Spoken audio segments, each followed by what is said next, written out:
నమస్తే, welcome to weekend ఎక్స్క్లూసివ్స్. అన్నీ తామై పెంచిన తల్లిదండ్రులకు బతుకు పోరులో ఏదో కారణం చేత సంతానం దూరమైపోతున్నారు. మరికొందరు కన్నవారే బరువనుకుని వృద్ధాశ్రమాల్లో వేస్తున్నారు. కానీ మైసూర్కు చెందిన ఓ వ్యక్తి మాత్రం జన్మనిచ్చిన తన తల్లి కోసం మాతృసేవా సంకల్ప యాత్ర చేపట్టాడు. తన తండ్రి వాడిన బైక్ పైనే తల్లిని కూర్చోబెట్టుకుని దేశంలోని పుణ్యక్షేత్రాలన్నీ తిప్పి చూపిస్తున్నాడు. ఇప్పటి వరకు 1000 కిలోమీటర్లు తిరిగి ఎన్నో గుళ్ళు గోపురాలకు తీసుకెళ్లాడు ఆ కుమారుడు. ఇంతకీ ఆ కొడుకు ఆశయం ఏంటి? ఎందుకు ఇదంతా చేస్తున్నాడు? Was the story.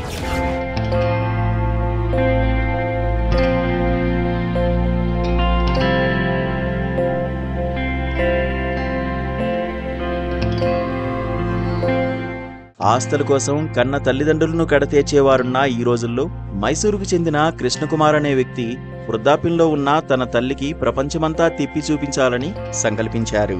తల్లి కోరికను తీర్చేందుకు దేశ విదేశాల్లోని ప్రముఖ పుణ్యక్షేత్రాలు, పర్యాటక ప్రదేశాలు తిరుగుతూ అలుపెరగని యాత్ర చేస్తున్నారు. కర్ణాటకలోని మైసూరుకు చెందిన కృష్ణకుమార్ ఉద్యోగరీత్యా బెంగళూరులో నివసించేవారు. సెలవుల సమయంలో సొంతింటికి వెళ్లి వచ్చేవారు. ఈ క్రమంలోనే తన తండ్రి మరణించడంతో ఒంటరిగా ఉంటున్న తల్లికి దేశంలోని అన్ని పుణ్యక్షేత్రాలు చూపించాలని నిర్ణయించుకున్నారు. అందుకోసం తన తండ్రి ఇచ్చిన స్కూటర్పై తల్లిని ఎక్కించుకుని శ్రీమాతృసేవ సంకల్ప యాత్రను చేపట్టారు. మైసూరులోని చాముండేశ్వరి దేవి ఆలయం నుంచి ఈ యాత్రను ప్రారంభించారు.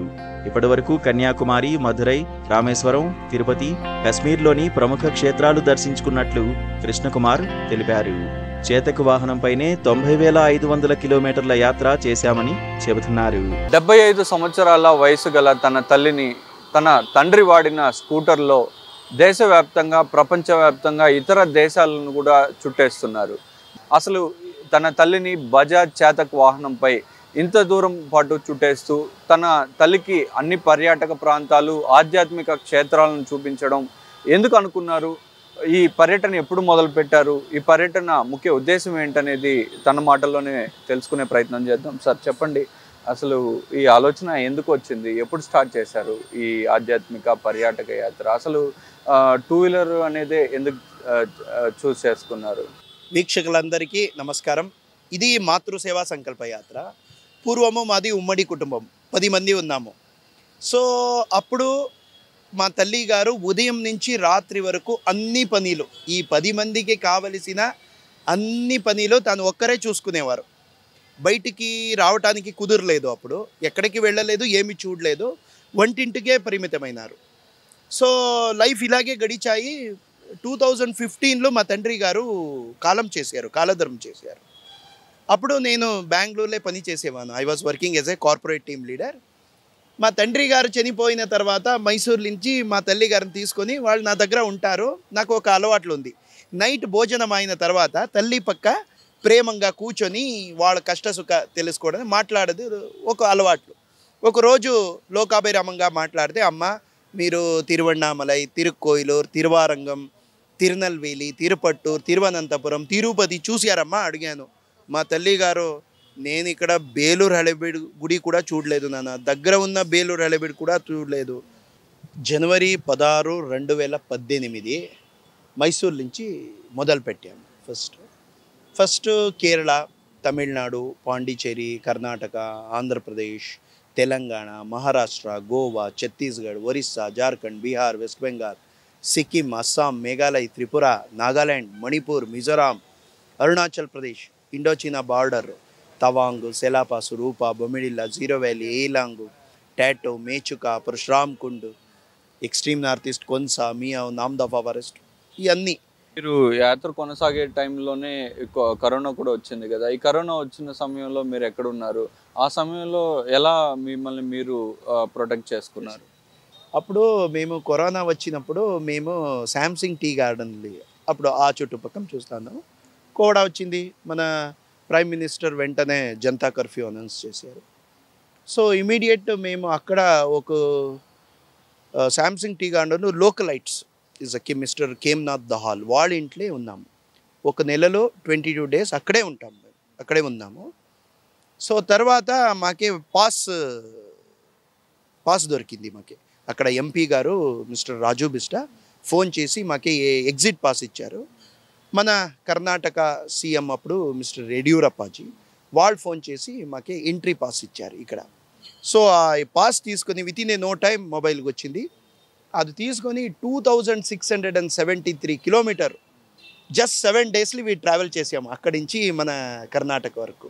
మనం ఇప్పుడు చూస్తున్నట్టయితే చాలా వరకు వృద్ధాశ్రమయాలు కానీ ఇప్పుడు కొత్తగా కూడా వాళ్ళే అంటే పిల్లలంతా దూరం అయ్యి రిటైర్డ్ అయిపోయిన వాళ్ళు కూడా మంచి జాబ్ చేస్తున్న వాళ్ళు కూడా ఒక దీంట్లో అంటే వృద్ధాశ్రమం అనడం కాదు కానీ ఒక డబ్బులు ఇచ్చి ఒక పేయింగ్ గెస్ట్ లాగా ఉండడం ఇట్లాంటివన్నీ ఎక్కువ అవుతున్నాయి. ఇట్లాంటి వాళ్ళకి మీరు ఏం సందేశం ఇస్తారు? సార్ మీరు అట్లా పెడితే తల్లి తండ్రి వాళ్ళు బాడీ మాత్రమే అక్కడ ఉంటుంది, మనమంతా ఇక్కడే ఉంటుంది. ఆ వృద్ధాప్యాలు వాళ్ళకి కోరిక ఏమంటే మన పిల్లల దగ్గర ఉండాలా, ఎందుకంటే కాలం మన కైలు లేదు కదా, మన జీవితం ఎప్పుడు ఎండ్ అవుతుందో మాకు తెలీదు. సో అప్పుడు మన పిల్లల దగ్గర ఉండాలా, మన మరమరాడు మన వాళ్ళ దగ్గర ఉండాలా, వాళ్ళు కోరిక ఉంటుంది. ఆల్రెడీ బీపీ ఆ వార్ధక్యాలు వాళ్ళకి బీపీ ఉంటుంది, షుగరు, రకరకాల డిసీజ్ ఉంటుంది, అది ఆల్రెడీ వాళ్ళకి బాడీ నొప్పి ఉంటుంది. ఆ టైంలో మేము దూరం పెడితే వృద్ధాశ్రమాలు పెడితే అది ఒక మానసికంగా నొప్పు. ఆల్రెడీ వాళ్ళకి ఉంటుంది నొప్పు, ఇది అడిషనల్ నొప్పు వస్తుంది. సో అందుకే ఎందుకంటే మన తోడుగా ఉండాలి తల్లి తండ్రి అంటే మన తోడుగా we have to give respect especially their old ages. We have to ఆ వార్ధక్యాలు మన తోడుగా ఉండాలా, మన దగ్గర ఉండాలా. We have to respect our parents. ఎందుకంటే చిన్నప్పటి నుంచి ఎంత త్యాగ చేస్తారు వాళ్ళు, ఎంత శైశావస్థ అంటే లైఫ్లో 2 టైం వస్తుంది. అస్సలు శిశువు అప్పుడు శైశావస్థ, అప్పుడు తల్లి తండ్రి మనకి కేర్ చేయలేకుండా ఉంటే అనాథం అవుతుంది సార్. అందుకే మనకి జన్మ ఇచ్చారు, మంచి పేరు ఇచ్చారు, మేము చెప్పడానికి మంచి తల్లి తండ్రి పేరు ఉంటుంది, మన స్టేటస్ ఉంటుంది, ఇదన్నీ తల్లి తండ్రి మూలమా మాకు వచ్చింది. సో అందుకే మేము రీపేయాలి, డిగ్నిటీ ఇవ్వాలి, డిగ్నిటీ బిఫోర్ డెత్. తల్లితో పాటు తన తండ్రి ఇచ్చిన చేతక్ బజాజ్ చేతక్ వాహనంలోనే ప్రయాణించానని చెప్పి తన తల్లి కులదైవం కానీ తన తండ్రి కులదైవంని దర్శించుకొని 1,00,000 కిలోమీటర్లు కూడా పూర్తవుతుందని చెప్పి యాత్ర. ప్రతి ఒక్కరికి యాత్ర ద్వారా తల్లిదండ్రులను వృద్ధాప్యంలో చాలా జాగ్రత్తగా చూసుకోవాలని, వారి మనసులో ఉన్న కోరికలు తీర్చేందుకు కూడా ప్రయత్నం చేయాలని చెప్పి కూడా చెబుతున్నారు. కెమెరా పర్సన్ సునీల్తో కలిసి రుత్విక్, ఏబిఎన్ ఆంధ్రజ్యోతి, బెంగళూరు నుంచి.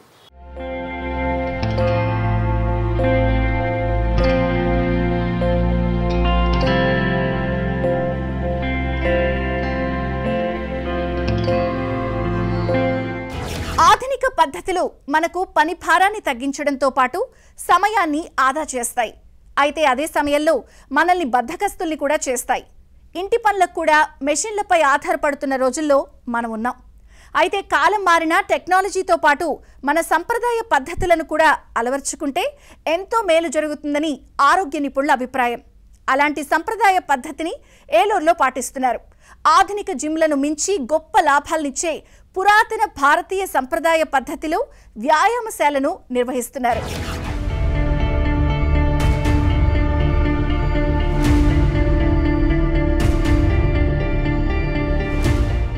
ఈ రోజుల్లో ఉరుకుల పరుగుల జీవితంలో ఆరోగ్యంపై శ్రద్ధ చూపడం ప్రతి ఒక్కరికి సవాలుగా మారింది.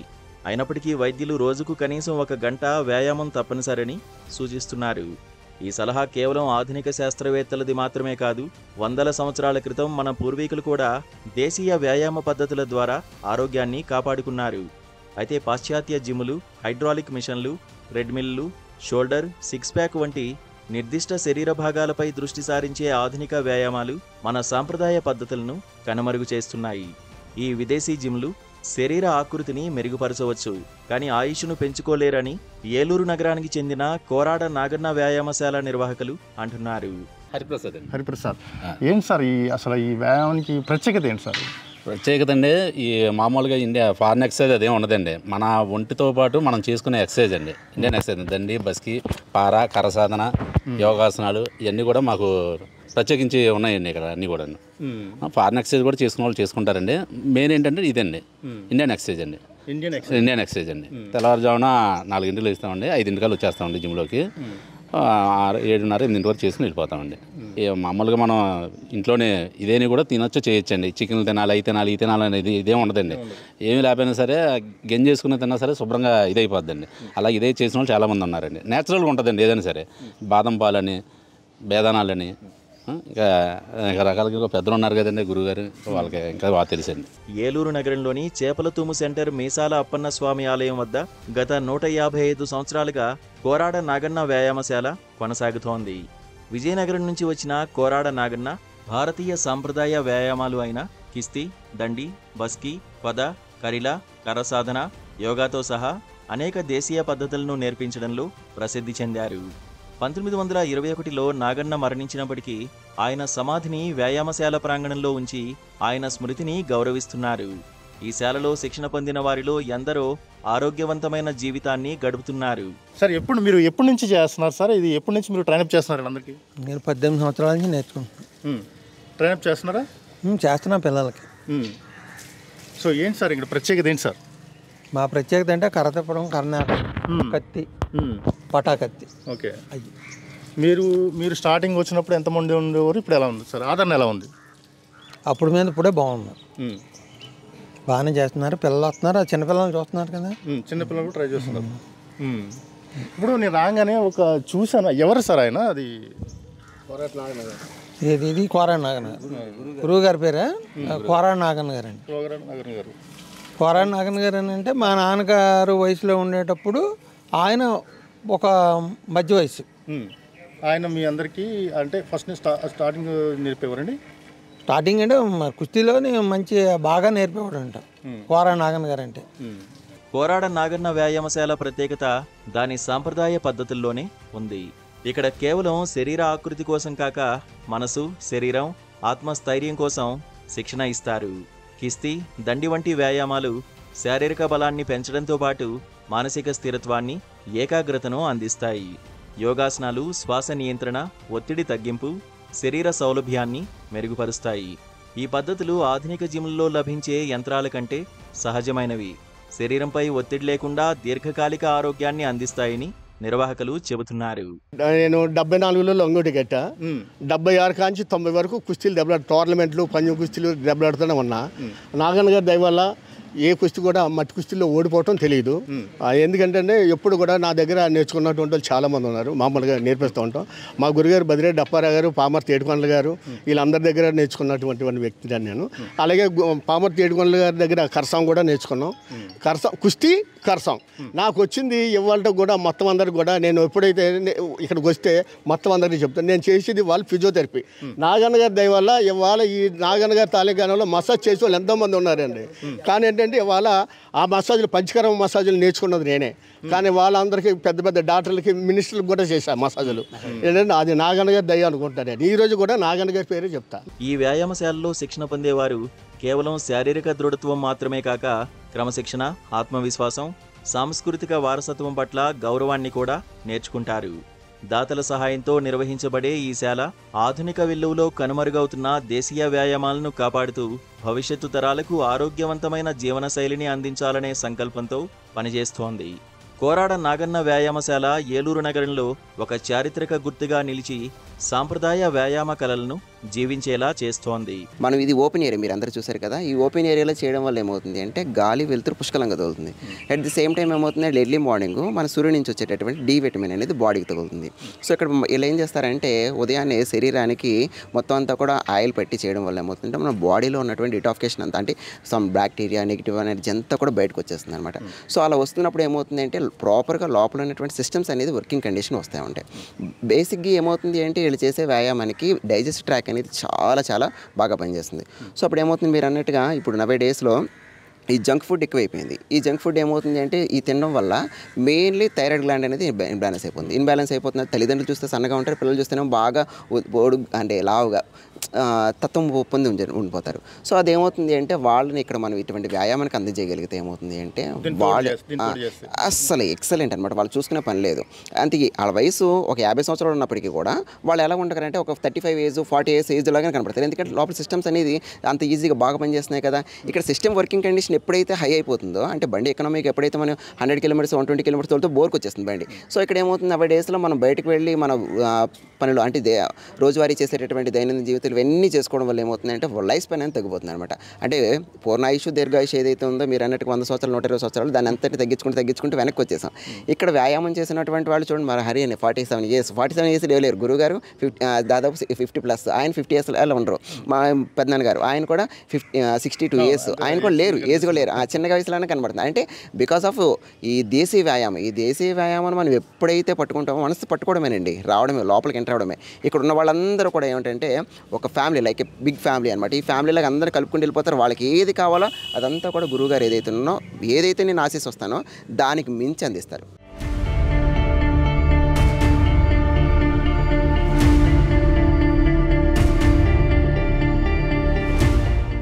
ఒక విద్యార్థి కళ, ఒక టీచర్ సంకల్పం, అధికారుల కృషి వెరసి ఇప్పుడు పాఠశాలకు పూర్వ వైభవం వచ్చింది.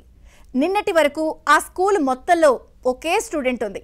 ఏడాదంతా ఆమె మాత్రమే అక్కడ చదివింది. కానీ అధికారులు ప్రత్యేక దృష్టి పెట్టి కృషి చేశారు. ఉన్న ఒక్క స్టూడెంట్నే స్కూల్కి అంబాసిడర్ చేశారు. స్కూల్ని అన్ని రకాల వసతులతో తీర్చిదిద్దారు. దీంతో ఇప్పుడు ఆ గవర్నమెంట్ స్కూల్ పిల్లలతో కళకళలాడుతోంది. ఇంతకీ ఆ స్కూల్ ఎక్కడుంది, ఇప్పుడు ఎలా మారింది, ఆ విశేషాలేంటో తెలుసుకుందాం. నాతో పాటు ఒక 10 మంది చేరారు. మేమందరం కలిసి మంచిగా చదువుకుంటాం.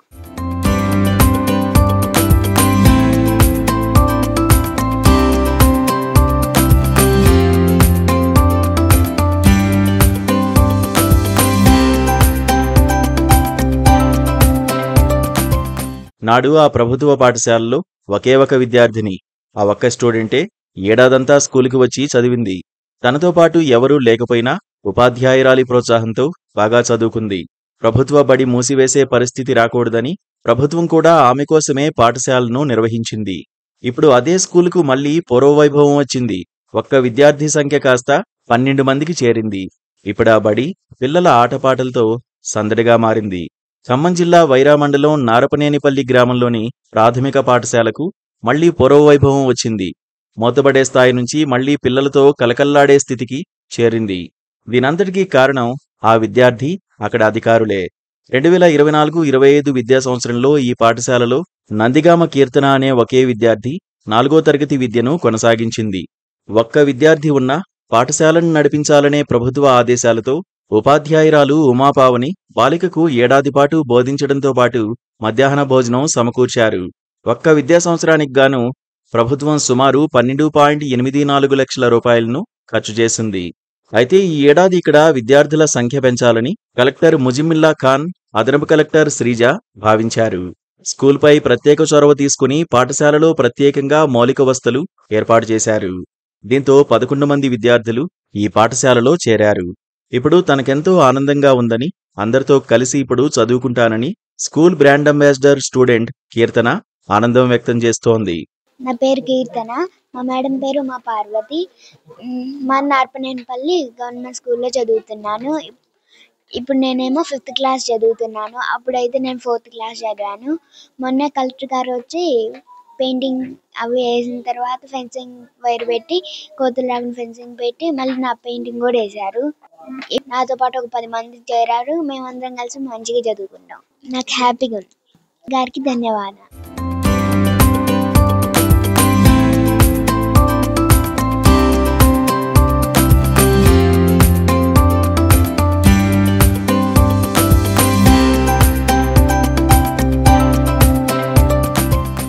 ఊరిలోని తల్లిదండ్రులకు నమ్మకం కలిగించేలా పాఠశాలకు మౌలిక వసతులు కల్పించి కార్పొరేట్ స్థాయిలో అధికారులు పాఠశాలను తీర్చిదిద్దారు. సుమారు 5 లక్షల రూపాయలతో విద్యుత్ ఫెన్సింగ్తో పాటు మరుగుదొడ్లు, నీటి వసతిని కల్పించి బడిని ఆధునికీకరించారు. స్కూల్ బతికుండడానికి కారణమైన కీర్తన చిత్రాన్ని బడి గోడపై వేయించారు. ఇలా అధికారులంతా తమ పాఠశాలపై తీసుకుంటున్న చొరవ చూసి గ్రామస్తుల ఆలోచనలో కూడా మార్పు వచ్చింది. దీంతో గ్రామంలోని తల్లిదండ్రులు కూడా ఈ స్కూల్లో తమ పిల్లలను చేర్పించడానికి ఆసక్తి చూపించారు. పాఠశాలలో ప్రారంభం రోజు మండల విద్యాశాఖ అధికారులు, ఉపాధ్యాయులు కలిసి 12 మంది విద్యార్థులను చేర్పించారు. విద్యార్థుల అవసరం కోసం తల్లిదండ్రుల సూచనలు తీసుకుని పాఠశాలను అభివృద్ధి చేశామని విద్యాశాఖ అధికారులు, ఉపాధ్యాయులు తెలిపారు. నేను వైరా మండలం ఎంఈఓ వెంకటేశ్వర నా పేరు. గత విద్యా సంవత్సరం నారపనేనిపల్లి ప్రాథమికోన్నత పాఠశాలలో ఒక విద్యార్థితోటే పాఠశాల నిర్వహించుకోవడం జరిగింది. అధికారుల సూచనల ప్రకారం, గౌరవ ముఖ్యమంత్రి గారి యొక్క సూచనల ప్రకారం నిర్వహించుకోవడం జరిగింది. దీనిని ప్రింట్ అండ్ మీడియాలో భారీ ఎత్తున మాకు సపోర్ట్ చేయడం జరిగింది. ఆ రకంగా విద్యా సంవత్సరం మొత్తం కూడా ఒక్క విద్యార్థి అయినప్పటికీ మంచిగా నిర్వహించుకోవడం జరిగింది. ఈ సందర్భాన్ని పురస్కరించుకొని గౌరవ అడిషనల్ కలెక్టర్ గారు ఈ పాఠశాలని ఒక మంచి ఛాలెంజ్గా తీసుకొని విద్యార్థులు ఎక్కువగా పెంచే విధంగా కావాలంటే ఎటువంటి సౌకర్యాలు మనం పెంచాలి అని మమ్మల్ని అడగటం జరిగింది. దానికోసం గ్రామస్తులందరితో కూడా సమావేశం ఏర్పాటు చేసినప్పుడు పాఠశాలలో ఎన్రోల్మెంట్ తగ్గడానికి ప్రధాన కారణం కోతులు అన్నారు. దానికోసం అని గౌరవ అడిషనల్ కలెక్టర్ గారు సుమారు 2 లక్షల ఫండ్ తోటి పాఠశాల చుట్టూ కూడా ఈ యొక్క సోలార్ ఫెన్సింగ్ ఏర్పాటు చేయడం జరిగింది.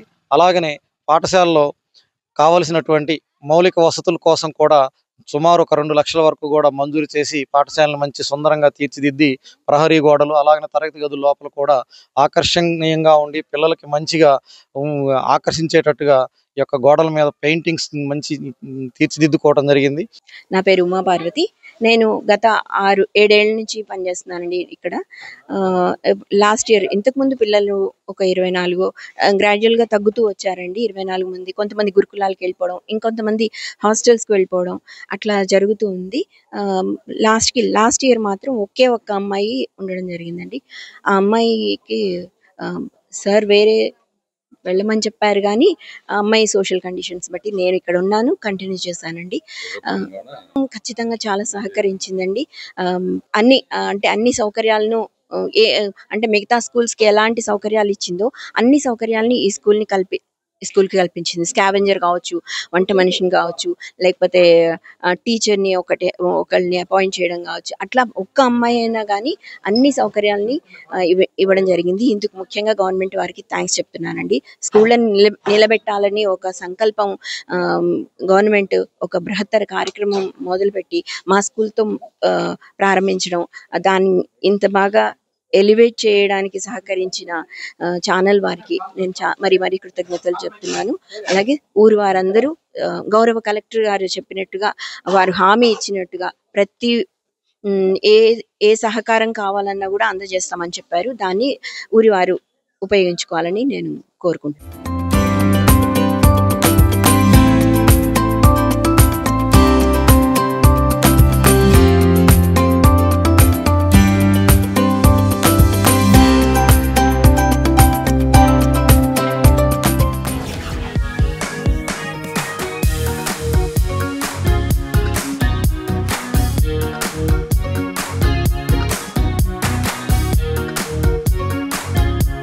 పోలీసులు కాలు బయట పెడితే జీపులోనూ బైక్ పైనో వెళతారు. కానీ హనుమకొండ జిల్లా భీమదేవరపల్లి మండలం వంగర పోలీసులో అలా కాదు, సైకిళ్లపై గ్రామాల్లోకి దూసుకెళ్తున్నారు.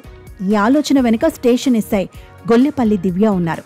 ఆమె ఆదేశంతో వంగర పోలీసులు సరికొత్త రీతిలో ప్రజలతో మమేకమవుతున్నారు. గ్రామీణ యువతలో చైతన్యం తెస్తున్నారు. ఎస్ఐ గొల్లెపల్లి దివ్య సొంత ఖర్చుతో 50,000 వెచ్చించి తన సిబ్బంది కోసం కొత్త సైకిళ్లు కొనుగోలు చేశారు. ఈ సైకిళ్లతో భీమదేవరపల్లి మండలంలోని 50 గ్రామాల వీధుల్లో తిరుగుతూ ప్రజలతో ఆప్యాయంగా మాట్లాడుతున్నారు.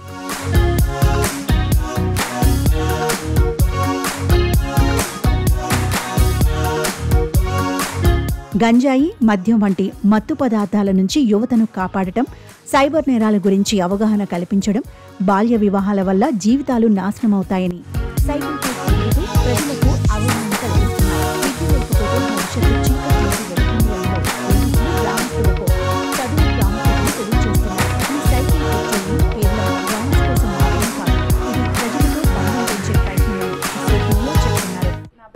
వంగర ఎస్ఐగా పనిచేస్తున్నాము. వంగర పిఎస్ పరిధిలోని గ్రామాల ప్రజలకు మరింత చేరువయ్యే లక్ష్యంతో పోలీసుల పట్ల ప్రజలకు ఉన్న నెగిటివ్ ఒపీనియన్ని చేంజ్ చేయడానికి మా గౌరవనీయులైన ఏసీపీ గారి మరియు సిఐ గారి సూచనల మేరకు మేము సైకిల్ పెట్రోలింగ్ స్టార్ట్ చేసినాము. సైకిల్ పెట్రోలింగ్ వలన ప్రజలతోటి వెళ్ళి ప్రజల దగ్గరికి వెళ్ళి ముఖాముఖిగా మాట్లాడి వాళ్ళ సమస్యలను లోతుగా తెలుసుకునే అవకాశం ఉంటుంది. ఈ రోజులలో ప్రజలను ఎస్పెషల్గా యువతను ఎఫెక్ట్ చేసేది సైబర్ ఫ్రాడ్ అండ్ గంజాయి. సో మేము వాళ్ళతోటి ఫ్రెండ్లీగా మూవ్ అవుతున్నప్పుడు, ఒక స్నేహపూర్వక వాతావరణం నెలకొల్పినప్పుడు వాళ్ళు ఇలాంటి సమాచారం ఏదైనా ఉన్నా కూడా అసాంఘిక కార్యక్రమాలకు సంబంధించినవి కూడా మా వరకు ముందుగానే తీసుకొస్తారనే ఉద్దేశంతో, దాని వలన నేరాలు అరికట్టవచ్చనే ఉద్దేశంతో సైకిల్ పెట్రోలింగ్ స్టార్ట్ చేసినాము. ఇది ఇక మీదట కూడా కొనసాగుతుంది. నా పిఎస్ పరిధిలో 6 ఊరులు ఒక హ్యామ్లెట్ ఉంటుంది. ప్రతిదీ మాక్సిమం 10 కిలోమీటర్ల దూరంలో ఉంది. సో వెళ్ళి రావడం కూడా ఈజీగా ఉంటుంది, అంత ఇబ్బందిగా ఉండదు. ప్రతి గ్రామంలో వీధి వీధికి వెళ్లి గ్రామస్తుల యోగక్షేమాలు అడిగి తెలుసుకుంటున్నారు పోలీసులు. మీ ఊరిలో ఎవరైనా గంజాయి వాడుతున్నారా, సైబర్ మోసాల గురించి తెలుసా అంటూ సరళంగా సంభాషిస్తూ ప్రజలను అప్రమత్తం చేస్తున్నారు. ఈ ప్రయత్నం బంగర పరిధిలో అసాంఘిక కార్యకలాపాలను అరికట్టడంలో కీలక పాత్ర పోషిస్తోంది. స్థానికులు ఈ కొత్త రకం పోలీసింగ్ను చూసి ఆశ్చర్యపోతున్నారు. సోషల్ మీడియాలో కూడా ఈ చొరవ పెద్ద ఎత్తున ప్రశంసలు అందుకుంటోంది. వాట్ అన్ ఐడియా మేడం అంటూ బంగర పోలీసుల సైకిల్ పెట్రోలింగ్ ను కొనియాడుతున్నారు. ప్రభుత్వం నుంచి ఇంధన ఖర్చు కూడా ఆదా చేసినట్టు వాళ్ళమైతే ఫ్రెండ్లీ వాతావరణంతో పాటు ఎన్విరాన్మెంట్ హెల్తీగా ఉండేలాగా చూస్తుంది. దీనివల్ల మంచి ఉద్దేశంతో స్టార్ట్ చేశాము. రిజల్ట్ కూడా మాకు మంచి రెస్పాన్స్ వచ్చింది, ఫ్రూట్ఫుల్ రిజల్ట్స్. ఒకటి ఇంగ్లీష్లో సేయింగ్ ఉంటుంది, prevention is better than cure అని చెప్పేసి. నేరం జరిగిన తర్వాత నిరోధించడం కంటే నేరం జరగక ముందు స్టెప్ తీసుకోవడము, అది కమ్యూనిటీ పోలీసింగ్లో భాగంగా మేము సైకిల్ పెట్రోలింగ్ స్టార్ట్ చేసినాము.